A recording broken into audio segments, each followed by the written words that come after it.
Bonjour les amis et bienvenue sur votre chaîne Kana Sport.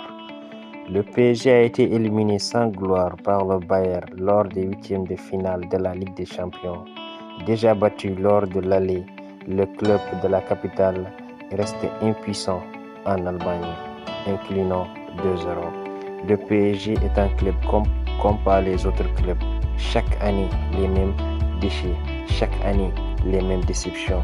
Des joueurs surcotés, des joueurs surpayés. Ce club ne va jamais changer. Ils doivent prendre exemple comme Manchester City. Ils doivent refaire leur projet. Ils doivent reconstituer le projet, amener d'autres joueurs qui sont intéressés par le projet qatarien, par le projet du PSG. Ce club a beaucoup d'argent, mais ils ne savent pas l'utiliser. Galtier, il doit partir de ce club. Mais avant tout, n'oubliez pas de vous abonner à la chaîne, c'est le plus important pour ne pas manquer les prochaines vidéos. Et laissez un pouce bleu si vous appréciez ce contenu. Sans plus tarder, c'est parti. Leader qui joue ce soir, le PSG éliminé à nouveau en huitième de finale de la Ligue des Champions avec aucun but inscrit ni à l'aller ni au retour. Ça n'était jamais arrivé depuis le début de l'ère qatarienne, 11 saisons de Ligue des Champions. Samir, au-delà de quel que soit le club qu'on supporte, c'est une immense déception pour le foot français. C'est une immense déception, oui c'est clair. Et même si je suis supporter de Marseille, j'avais dit en Ligue des Champions, j'étais pour la qualification du PSG face au Bayern Munich, parce que j'aime pas trop l'entraîneur de Munich et je trouve très arrogant. Il n'est pas très allemand dans son comportement. Ouais. Et non, c'est une nouvelle désillusion, mais ça se sentait. L'équipe, elle était très mal construite à mon avis. Manquait aussi beaucoup de profondeur dans l'effectif. Lorsqu'on voit les remplaçants du Bayern Munich qui se permettent de faire entrer Gnabry, Sané, Mané, et qu'on voit le banc du PSG, il y avait vraiment un écart. Alors cette équipe, elle est mal construite, on est d'accord. Si aujourd'hui vous êtes directeur sportif du PSG et vous faites ce que vous voulez, on ne parle pas d'argent, de contre, qui vous gardez, de qui vous vous séparez? Messi, on garde ou pas? Non, pas. Pour moi, c'est le plus grand joueur de tous les temps. Mais à l'heure actuelle, avec l'avenir, c'est Mbappé. Je construis une équipe autour d'Mbappé. Mais si c'est bien quand on a le ballon. Lorsqu'on n'a pas le ballon, c'est un peu plus délicat. Et lorsqu'on a déjà Mbappé qui ne défend pas, donc ça devient difficile. Et avec son salaire, je peux me permettre d'acheter 3 ou 4 joueurs d'un niveau qui peuvent m'aider à construire une équipe. Parce que c'est surtout ça le problème du PSG. C'est peut-être pas son 11. Mais c'est la taille de l'effectif qui est... Neymar, on garde ou pas? Neymar, si j'arrive à trouver quelqu'un qui peut me l'acheter, parce qu'il a un long contrat, il est blessé. Il coûte cher. Non, il coûte très très cher. Il est blessé 4 mois, donc il ne va pas jouer. Quel club va décider de payer une grosse indemnité de transfert, plus un salaire qui est aussi imposant? Parce qu'il ne faut pas oublier, moi je n'ai pas oublié ce que Neymar a fait avant le début de la Coupe du Monde. Il a été fantastique, il a été extraordinaire. Et c'est un joueur que j'aime beaucoup, mais... Si je dois construire un effectif, je me débarrasserai de lui aussi. Et de qui vous débarrassez? Tous ceux qui sont en prêt, là déjà, j'essaye de les vendre définitivement. Les Draxler, les Navas, et Ekitike, je le prêterai aussi. Verratti. Non, Verratti. Après, Verratti, Marquinhos, c'est une question de savoir, parce qu'ils sont là depuis le début limite de l'RQSI, donc ils font partie de chaque échec. Et peut-être qu'on a besoin de s'enfrer, mais là, ça fait trop un grand ménage. Je garde quand même Verratti et Marquinhos. Et entraîneur la cellule de recrutement? L'entraîneur, le problème, c'est que l'entraîneur, il faut qu'il y ait un entraîneur à qui on laisse les pleins pouvoirs au PSG. Le problème, c'est qu'il y a trop de lieux d'influence au PSG. Oui. Il y a le président qui est proche des joueurs, il y a le directeur sportif, que ça, c'est quelque chose que j'ai jamais vu dans ma vie. C'est un directeur sportif d'un club qui fait partie du top 8 mondial, mais qui consulte pour le Celta Vigo. Ça, je ne l'ai jamais vu dans l'histoire du football, un directeur sportif qui a 2 casquettes dans 2 clubs. L'ancien directeur sportif qu'on a viré parce qu'il ne faisait pas du bon boulot, on l'a repris pour qu'il vende des joueurs. C'est le fonctionnement du club plus que les joueurs qui est un problème au PSG. Le PSG qui joue ce soir, donc à Brest, la 27e journée de Ligue 1. On va retrouver Paul Choucriel et Alain Roche au stade. Bonsoir messieurs. Alors, dans quel état d'esprit sont les Parisiens après leur élimination? Et est-ce qu'il y a des changements dans la compo?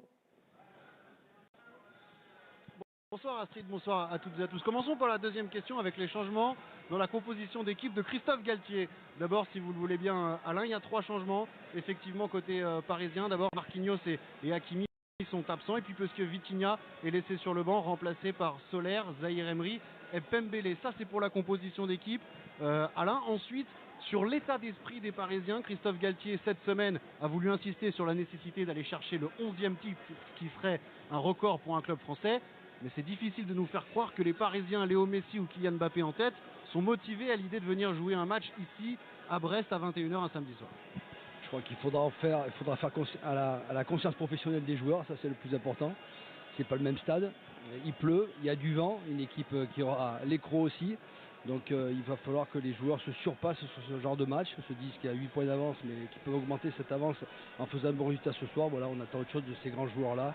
Dans un nouveau système aussi, hein, parce qu'il est habitué à jouer à 5, ce soir ça sera à 4 du fait des absences, mais on attend une réaction en tout cas de cette équipe-là.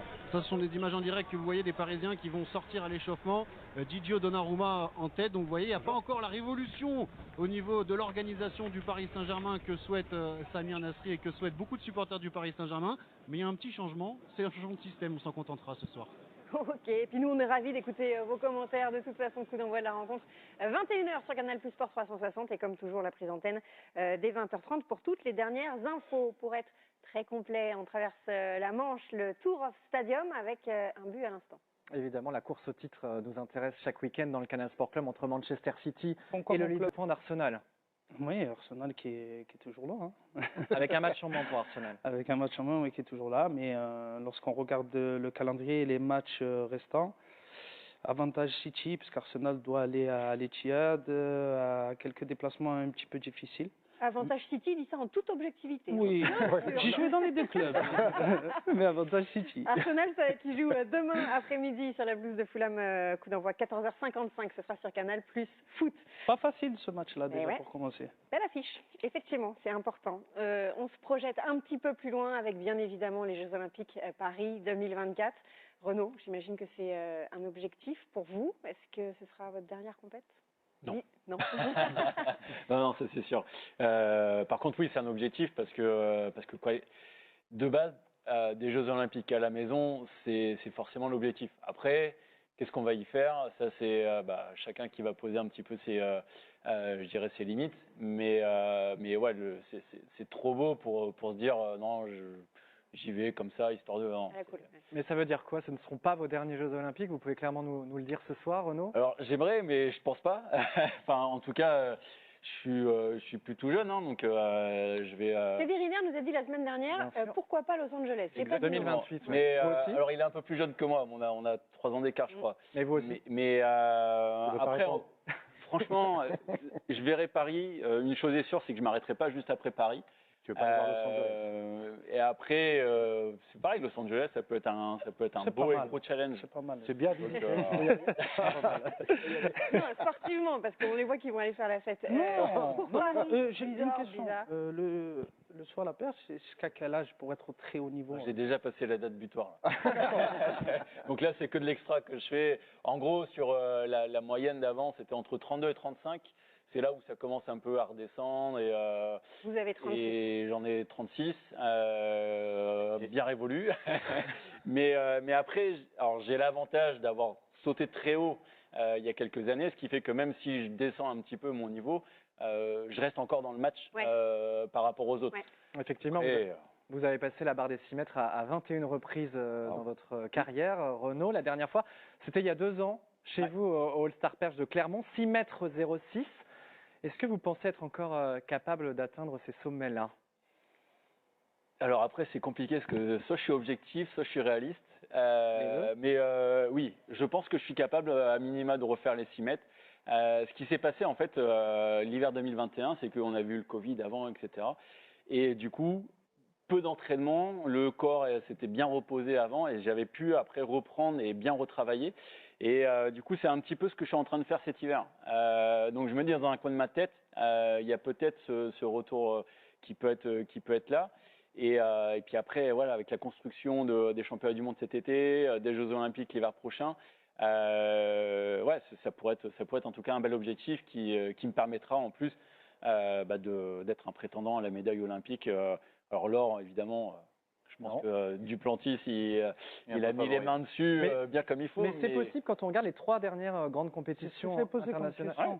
Pardon, c'est une question un peu bête parce que je ne connais pas trop, mais mis à part l'OVNI qu'on a vu juste avant, les concours, ils se jouent à quelle hauteur en général, les grands concours? Réponse de Liesse, regarde, il a fait la moyenne. En moyenne, quand on regarde les 3 grandes dernières compétitions internationales, regardez l'or, 6,10 m, l'argent 5,92 m, le bronze 5,85 m. T'es monté à 6,6, je peux le faire. Hein. L'argent ou le bronze, ça peut être honnêtement. Est-ce que vous réfléchissez comme ça ou pas? Dans un sens, oui. En fait, avec mon coach, on sait qu'il y a certaines valeurs, certaines vérités. C'est-à-dire que c'est bien de sauter très haut. Par contre, quand on veut vraiment être présent sur les grands rendez-vous et aller chercher des médailles, c'est vraiment cette régularité qu'on a besoin. Et moi, ça a été ma force, et c'est toujours un peu ma force, c'est d'être capable de sauter haut.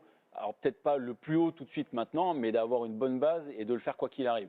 Et ce qui fait que quand tu es sur les grands rendez-vous, et encore plus si on se projette sur Paris avec un stade conquis de base, on sait qu'on peut gagner des petits centimètres facilement. Et mon objectif, il est capable de retrouver ce niveau à 85, 90 quasiment tous les jours, et qui fait que le jour J, du coup, tu es en place et tu ne te poses pas les mêmes questions, quoi.